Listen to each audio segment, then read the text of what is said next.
Zee 24 तास एक पाऊल पुढे। अरविंद केजरीवाल यांच्या बहुचर्चित राजकीय पक्षाचं नाव आज अखेर निश्चित झालं।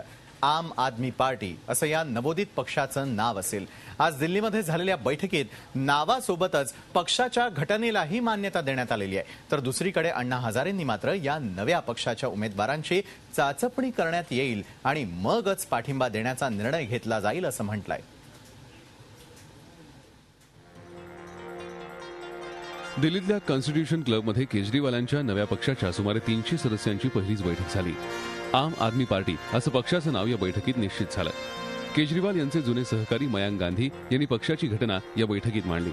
चंद्रमोहन यांनी अनुमोदन दिल्यानंतर घटना संमत करण्यात आली। दिल्लीत झालेल्या या बैठकीत पक्षाची भावी रूपरेषा आणि वाटचाल यावरही चर्चा झाली। प्राधान्यानं हाती घेतली जाऊ शकतात अशा 25 ते 30 विषयांवर चर्चा झाली। आता यातल्या महत्त्वाच्या विषयांवर समित्यांची स्थापना करण्यात येणार असून येत्या 4 ते 5 महिन्यात कारवाईचा मसुदा निश्चित होईल। त्यानंतर त्यावर देशभर चर्चा घडवून आणली जाईल। पक्षाची अधिकृत घोषणा 26 नोव्हेंबरला होणार असल्याचं सांगण्यात येत आहे। 1949 साली याच दिवशी देशाची राज्यघटना स्वीकारण्यात आली होती। जो लोग 26 नवंबर को परसों जंतर मंतर पे आएंगे, हम उन सभी लोगों को अपना फाउंडर मेंबर, फर्स्ट मेंबर मानेंगे और सब लोगों के हम वेबसाइट के ऊपर नाम डालेंगे। तो इस देश के लोगों से अपील है कि कोई भी ये ना सोचे कि मैं रह गया।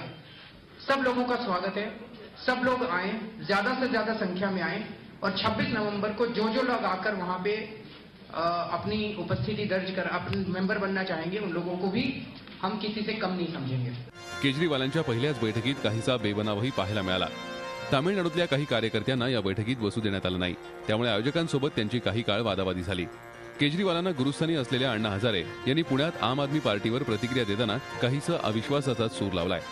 केजरीवाल ज्यांना उमेदवारी देतील त्यांची चाचपणी करण्यात येईल आणि मगच पाठिंबा देण्याबाबत निर्णय घेतला जाईल असं अण्णांचं म्हणणं आहे।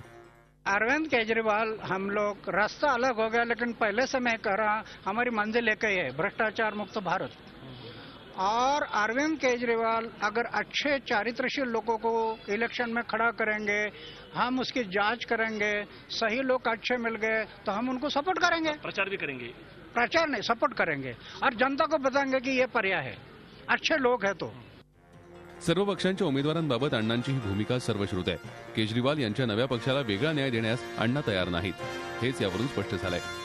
केजरीवालांनी राजकीय आखाड्यात उडी घेताच त्यांच्यावरचा अण्णांचा विश्वास उडाल्याचं तर हे लक्षण नाही ना, अशी चर्चा आता सुरू झाली आहे। झी 24 ताससाठी ब्युरो रिपोर्ट।